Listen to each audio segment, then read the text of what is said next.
दोस्तों, आपका स्वागत है मेरे YouTube channel Udiyar the untold stories में, जहां आपको हर दिन कोई नई कहानी अथवा उसका अंश सुनने को मिलेगा। अतः रोज नई रोमांचित करने वाली कहानियों को सुनने के लिए चैनल को सब्सक्राइब करें और घंटे का बटन भी दबा लें, ताकि आपको नई कहानियों की जानकारी मिलती रहे। दोस्तों, मैं हूं भानु तिवारी और आज की कहानी का नाम है देवदूत, जिसका आज आप तीसरा भाग सुनेंगे। थोड़ी आगे पहुंचकर मयंक ने रिया से पूछा, तुम्हारा कोई बॉयफ्रेंड नहीं है क्या? रिया उसकी बात को बीच में ही काटते हुए बोली, आपकी खिलौनों की दुकान से महीने में कितनी इनकम हो जाती है? इतनी तो हो ही जाती है कि मैं तुम्हें कॉफी पिला सकूं। कहीं तुम्हें चिंता तो नहीं हो रही ना कि कॉफी का बिल तुम्हें देना पड़ेगा? मयंक हंसते हुए बोला। होगी क्यों नहीं, 5 स्टार होटल में कॉफी पीने को कह रहे हो? रिया ने मुस्कुराते हुए जवाब दिया। वैसे भी तुम बड़े कंजूस हो, डायरेक्टर सर के लिए मैरिज एनिवर्सरी पे कोई गिफ्ट नहीं लाए। ऐसे भी भला कोई जाता है क्या, वो भी खाली हाथ? रिया ने फिर बोला। मयंक हंस दिया। हंस क्या रहे हो? चलो तुम मुझे पहले नारियल पानी पिलाओ, कॉफी तो बाद में पीते रहेंगे। रिया ने सड़क के बगल में नारियल पानी का ठेला देखकर बोली। ठीक है मैडम, जैसा आप कहें। ये कहकर मयंक कार से उतरा। बंधु 2 बढ़िया नारियल मलाई वाले। और मयंक नारियल लेकर कार में बैठ गई। रिया और मयंक ने नारियल का पानी पिया और दोनों आगे बढ़े। अब जंगल का एरिया शुरू हो गया था। एक खरगोश जंगल में भागता हुआ दिखा। मयंक, वो देखो खरगोश। रिया, पहली बार देख रहे हो क्या? मयंक, थोड़ा गाड़ी को रोको, यहां बैठते हैं थोड़ी देर। और वो गाड़ी से उतर गए। जंगल में ठंडी ठंडी हवा चल रही थी और हल्का हल्का अंधेरा सा होने लगा। वो थोड़ी देर रुके। उसके बाद रिया बोली, चलो अब रात क्या जंगल में गुजारोगे? मैं घर बताकर भी नहीं आई हूं, वो लोग चिंता करेंगे। मयंक, अभी भी बता दो, क्या पता कितना समय लगे। नहीं, ज्यादा देर नहीं करेंगे, कॉफी तो पीनी है, रिया बोली। मयंक कुछ नहीं बोला। दोनों को लगभग 1 घंटा हो गया है गाड़ी चलाते, पर अभी वो होटल नहीं आया। रिया, कब आएगा तुम्हारा होटल? अब तो काफी देर हो गई है, हम पूरे 110 किलोमीटर चल चुके हैं। आ जाएगा, मयंक बोला। मुझे रात को गाड़ी चलाने की आदत भी नहीं है, रिया बोली। मैं चला लूंगा, परेशान क्यों हो रही हो? मयंक बोला। रिया, तुम गाड़ी चलाना जानते हो तो तब से आराम से क्या बैठे हो? लो तुम चलाओ। मयंक, उतरो। और दोनों ने सीट बदल ली। अब मयंक ड्राइविंग करने लगा। तुम थोड़ा स्पीड कम ही रखना, पता नहीं कैसे गाड़ी चलाते हो, रिया बोली। डर लग रहा है क्या? मयंक हंसते हुए बोला। तभी रिया एक्साइटमेंट में जोर से बोली, वो रहा होटल का बोर्ड, यही होटल है ना? मयंक, हाँ। और वो हाईवे से अंदर को जंगल में मुड़ती हुई रोड की तरफ चल दिए। 5 मिनट अंदर चलकर आलीशान होटल आ गया। उन दोनों ने गाड़ी होटल में पार्क की और होटल के लॉन में बैठ गए। वहां पर एक म्यूजिशियन पियानो बजा रहा था, जिसकी आवाज थोड़ी थोड़ी पर मधुर थी। रिया, क्या पियोगी तुम? मयंक बोला। रिया, कॉफी पिलाने तो लाए हो और पूछ रहे हो क्या पियोगी? मयंक हंसते हुए। कॉफी भी पी लेंगे, इतनी जल्दी क्या है। उसने वेटर को बुलाया और बोला, यहाँ की कोई पीने की खास चीज बताओ। वेटर, सर यहाँ तो सारी चीजें अच्छी हैं, आपको क्या पीना है। यार मुझे तो समझ नहीं आ रहा, कुछ सजेस्ट तो करो। सर आप शैंपेन से शुरू कर सकते हैं, वेटर ने बोला। ओके, तो शैंपेन ले आओ, मयंक बोला। तुम शैंपेन पीती हो रिया, मयंक ने पूछा। रिया ने हाँ में सर हिला दिया, लेकिन उसने शैंपेन कभी पी नहीं थी। हाँ, एक दो बार हॉस्टल में कॉलेज के दिनों में बियर जरूर पी थी। वेटर शैंपेन की एक बोतल लेकर आ पहुंचा।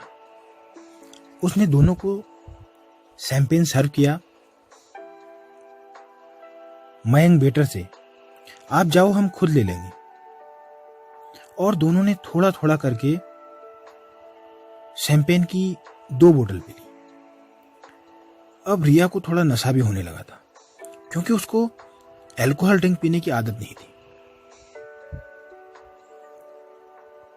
मुझे वॉशरूम जाना है, रिया बोली और उठ के जाने लगी। तब उसको पता लगा कि उसके पांव तो ठीक जगह पर पड़ ही नहीं रहे। प्लीज मुझे वॉशरूम तक छोड़ दो, रिया बोली। मयंक बिना कुछ कहे उठ खड़ा हुआ और रिया के साथ चल दिया। रिया ने धीरे से सहारा लेने के लिए मयंक का हाथ पकड़ लिया और थोड़ा लड़खड़ाती जबान में बोली, मेरे पांव इतने क्यों लड़खड़ा रहे हैं? शैंपेन में इतना नशा होता है क्या? मयंक जोर से हंसते हुए, तुम्हारी जबान भी लड़खड़ा रही है। रिया ये सुनकर शर्मा गई और चुप हो गई। फिर वो आकर वहीं लॉन पर काफी देर तक बैठे रहे और बात करते रहे। रिया ने इसी बीच अपने बारे में नशे में बहुत कुछ बताया कि मेरा एक बड़ा भाई है, वो अमेरिका में सेटल है। मेरे भैया यूएसए पढ़ने गए थे, उन्होंने फिर वहीं जॉब शुरू कर दी। बाद में उन्हें वहीं एक लड़की पसंद आ गई और उन्होंने शादी भी वहीं कर ली। मम्मी पापा गए थे शादी में, मैं नहीं गई, मेरे तब एग्जाम थे ना। और वो रोने लगी। मेरे भैया एग्जाम कंप्लीट होने के बाद भी तो शादी कर सकते थे ना। मयंक को अंदर ही अंदर हंसी आ रही थी, पर उसने रोक ली। उसे लग रहा था रिया को ज्यादा नशा हो गया है, शायद हो भी गया था।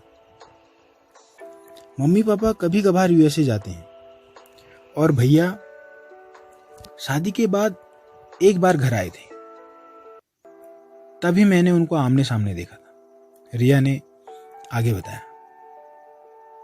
कौन सी कंपनी में जॉब करते हैं तुम्हारे भैया? मयंक ने पूछा। रिया ने कंपनी का नाम बताया। मयंक ने हैरानी से कंपनी का नाम दोबारा पूछा, क्योंकि उस कंपनी के बोर्ड ऑफ मेंबर्स में मयंक भी शामिल था। उसके उस कंपनी में 27% शेयर थे। रात के 11 बज गए थे। अब रिया का नशा थोड़ा कम होने लगा था और उसे अब भूख भी लग रही थी। रिया बोली, अब घर चलते हैं, काफी देर हो गई। मयंक खाना तो खा लें। और मयंक ने वेटर को बुलाया। रिया तुम खाना ऑर्डर कर दो, मयंक ने बोला। दोनों ने खाना खाया। उसके बाद मयंक बोला, रिया मैं वॉशरूम होकर आता हूं, और वो चला गया। तभी वेटर बिल लेकर पहुंचा। बिल देखकर रिया का नशा थोड़ा और कम हो गया। 57,000, इतने से खाने और शैंपेन का बिल, रिया ने मन ही मन में सोचा। मयंक के पास इतने पैसे होंगे जेब में, उसने सोचा। उसने अपना पर्स जल्दी से चेक किया। थैंक गॉड उसमें एटीएम कार्ड था वह मन ही मन खुश हुई। अब पैसे नहीं होंगे उसके पास तो चुकाने तो पड़ेंगे ही, वो मन ही मन सोच रही थी। मैडम मैं थोड़ी देर में आऊं, वेटर बोला, जो बिल के पेमेंट का इंतजार कर रहा था। रिया ने मयंक को आते देख लिया और बोली, रुक जाओ। मयंक आते ही उसने जेब में अपना क्रेडिट कार्ड निकाला और बोला, लो बिल का पेमेंट, और अपना क्रेडिट कार्ड वेटर को थमा दिया। थोड़ी देर में वेटर पेमेंट रिसिप्ट लेकर पहुंचा और बोला, सर ये हमारे होटल की तरफ से डिस्काउंट कूपन है, आप नेक्स्ट टाइम आएंगे तो रिडीम हो जाएगा। मयंक ने डिस्काउंट कूपन वहीं टेबल पर छोड़ दिया और दोनों कार के पास पहुंचे। गाड़ी धीरे से चलाना, तुम्हें भी नशा हो रहा होगा, रिया बोली। जी मैडम, मयंक ने मुस्कुराते हुए बोला। मयंक ने रिया को उसके घर पर छोड़ा। उसके मम्मी पापा उसका बालकोनी में खड़े होकर इंतजार कर रहे थे। वो कार को आते देखकर नीचे आ गए। रात के 1 बज रहे हैं, कहां थे इतनी देर तक? फोन क्यों नहीं उठा रही थी? रिया की मम्मी ने रिया से गुस्से में पूछा। रिया ने देखा उसके फोन में 10 मिस्ड कॉल आई हुई है।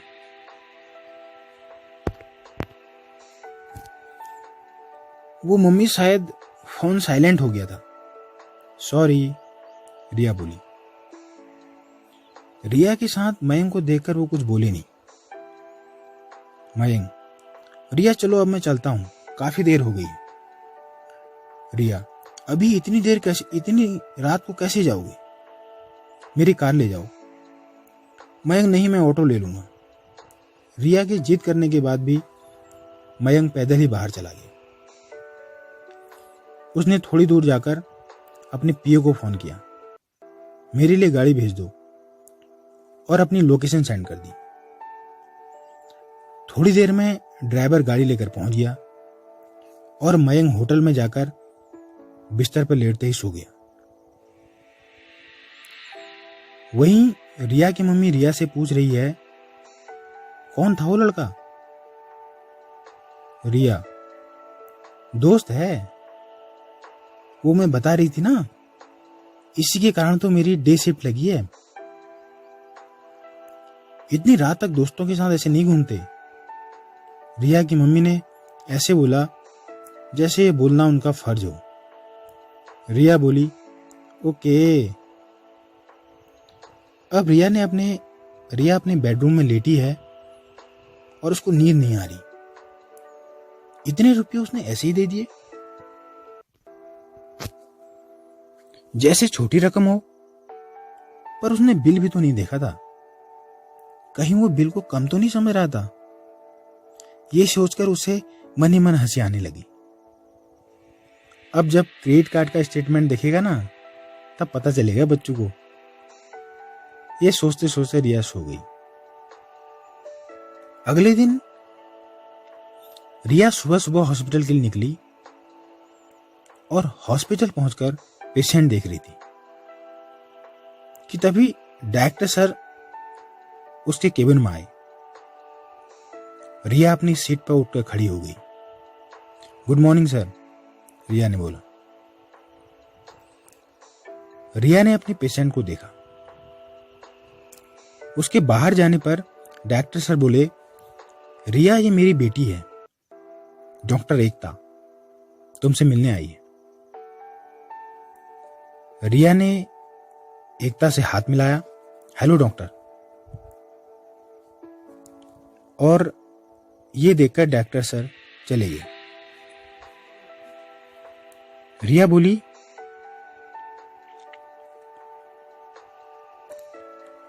बताइए एकता जी, आप मुझसे क्यों मिलना चाहती? एकता बोली, रिया मैं तुम्हें भी थैंक्स करना चाहती हूँ, और एमके सर को भी मुझे थैंक्स बोलना है। उनको बोलना मैं मिली थी और उनको उनके डोनेशन के लिए थैंक्स बोलना। रिया पूछना तो चाहती थी कि ये एमके सर कौन है। फिर उसने अंदाजा लगाया कि ये मयंक की बात कर रही होगी।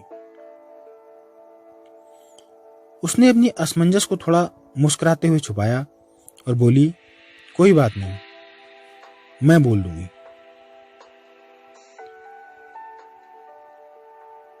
और एक दिन मुझे उनसे आप मिलवा भी देना प्लीज। मुझे उनसे एक प्रोजेक्ट के बारे में डिस्कशन भी करना है। मैंने अपॉइंटमेंट के लिए अप्लाई तो किया है पर अभी मिला नहीं, एकता बोली। हाँ, मैं मिला दूंगी, आप चिंता मत करो, रिया बोली। तो मैं पापा से आपका मोबाइल नंबर लेकर आपको कॉल कर लूं? एकता ने थोड़ा ज्यादा विनम्रता से बोला। रिया, बिल्कुल, आप मुझे कॉल कर लेना। और वो थैंक्स बोलकर चली गई। अब रिया सोचने लगी कि ये मयंक ने डोनेशन क्यों की और कितने की और ये ऐसा क्या करता है कि इससे मिलने के लिए अपॉइंटमेंट लेना पड़ता है। पर कुछ भी हो, कुछ तो है जिससे कि ये डायरेक्टर और उसकी बेटी मुझे इतना भाव दे रहे हैं। ये उसकी समझ में आ गया था। दोस्तों, ये थी आज की कहानी का अंश। आपको कहानी कैसी लगी नीचे कमेंट करें और यदि पसंद आई हो तो लाइक और शेयर करना ना भूलें। धन्यवाद।